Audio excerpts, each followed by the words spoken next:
আসসালামু আলাইকুম everyone, welcome back to another new video with Mamun Hossain. বন্ধুরা, আপনারা সবাই কেমন আছেন? আপনাদের দোয়ায় আলহামদুলিল্লাহ অনেক অনেক ভালো আছি এবং সুস্থ আছি। বন্ধুরা, আজকের ভিডিওতে নিয়ে আসছি অনেকগুলা গাছ। হ্যাঁ, আমার বাসার আশেপাশে সব দিয়ে খালি গাছ আর গাছ। এমনকি আমি নতুন করে অনেকগুলা গাছ লাগাইছি এবং আপনারাও, আমি আশা করি আপনারা আপনাদের বাসার ছাদে, রাস্তাঘাটে সব জায়গায় গাছ দিয়ে পুড়িয়ে ফেলছে। হ্যাঁ, সবাই গাছ লাগাইতেছে। এখন এখন খালি সবাই গাছ লাগায়। কেউ যদি আগে একটা লাগাইতো, এখন আজকে কয়েকদিন ধরে খালি 10টা করে লাগায় ইউটিউবে। হ্যাঁ, অনলাইন প্ল্যাটফর্মে এগুলাই চলতেছে এখন। সবাই বলতেছে গাছ লাগান, পরিবেশ বাঁচান। আরে ভাই, এই কথা এখন বলেন কেন? এই কথা তো আরো 5 বছর আগে বলবেন। আপনি যদি আজকে গাছ লাগান, এই গাছ বড় হইতে বড় হইতে আপনাকে বাতাস দিবে, ছায়া দিবে আরো 5 বছর পরে। এই চিন্তা ভাবনা, এই থিঙ্কিং আমাদের আরো আগে করা উচিত ছিল।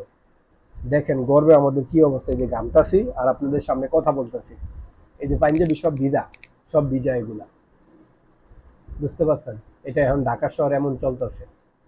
আর তাও তো আলহামদুলিল্লাহ, এই যে উপরে ফ্যান চলতেছে, এসি চলে, ফ্যান চলে, তারপরেও ঠান্ডা হইতেছে না।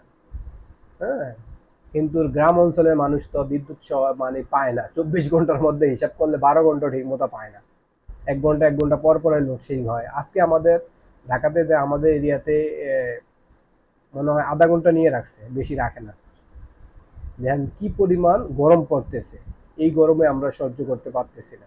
এখন খালি অনলাইনে ঢুকলেই দেখি গাছ লাগান, পরিবেশ বাঁচান। আরে ভাই, সবাই ভিডিও তৈরি করতেছে, মানে আমি দেখি, আমি যদি কিছু না বলি আপনারা আবার রাগ হয়ে যান। আমার দর্শকেরা আবার রাগ হয়ে যাইতেছে, মামুন ভাই তো কিছু বলে না, সবাই বলতেছে।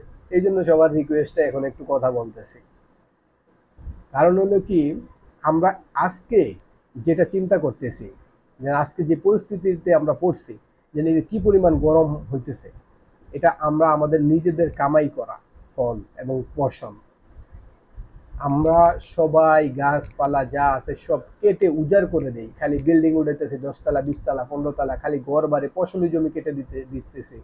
হ্যাঁ, আমাদের এরকম এখন তো 40-42 চলতেছে। হ্যাঁ, কিন্তু আমাদের সামনে আরো ভয়াবহ অবস্থা যদি আমরা এখন থেকে সচেতন না হই। কিন্তু এই পরিস্থিতিতে, এখনকার যে পরিস্থিতিতে আমরা আছি, এই পরিস্থিতিতে আসার আগে আমাদের চিন্তা করা উচিত ছিল আরো 5 বছর আগে। এখন সবাই বলতেছে না যেন গাছ লাগান, পরিবেশ বাঁচান, কিন্তু আমরা যে গাছটা এখন লাগাবো, এই গাছটা কবে বড় হবে? গাছ লাগাইলেই তো হয় না। রাস্তাঘাটে ঢাকার সব আশেপাশে গাছ আছে, কিন্তু গাছ একদম রোদ্রে শুকিয়ে অবস্থা খারাপ। কে পানি দিব গাছে? কিন্তু গাছপালা লাগাবো, আমরা পরিচর্যা করব, যত্ন নিব। হ্যাঁ, এগুলো আমাদের করতে হবে। তাইলে আমরা যদি আল্লাহ তাআলার অশেষ রহমতে আমরা যদি একটু সেফ থাকি। হ্যাঁ, কারণ নাইলে আমাদের সামনে আরো ভয়াবহ অবস্থা। আপনারা কে কে ইদানিং গাছ লাগাইছেন অবশ্যই কমেন্টে বলে যাবেন, এবং কে কতটা করে লাগাইছেন।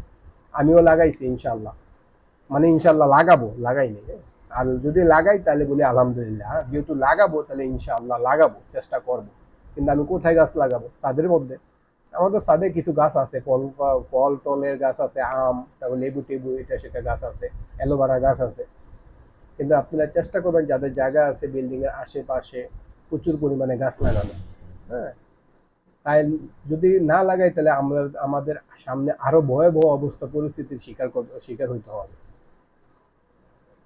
তাহলে বন্ধুরা, সবাই ভালো থাকবেন, সুস্থ থাকবেন, এবং এই গরমের মধ্যে বাচ্চাদেরকে খুব সাবধানে রাখবেন। বাইরে অযথা, মানে প্রয়োজন ছাড়া অপ্রয়োজনীয় ভাবে বাইরে যাতায়াত করবেন না। বিশেষ করে অনেক স্কুল কলেজে এখন গভর্নমেন্টের মানে বন্ধ ঘোষণা করে দিয়েছে কয়েকদিনের জন্য। কিছু কিছু ভার্সিটিও অনলাইনে ক্লাস নিয়ে গেছে, অফলাইন থেকে। হ্যাঁ, এই জন্য চেষ্টা করবেন যতটুকু প্রয়োজন এবং যেভাবে সেফ থাকা দরকার ওইভাবে সেফ থাকবেন, অপ্রয়োজনীয়ভাবে বাইরে বের হবেন না। আল্লাহ হাফেজ। আসসালামু আলাইকুম ওয়া রাহমাতুল্লাহ।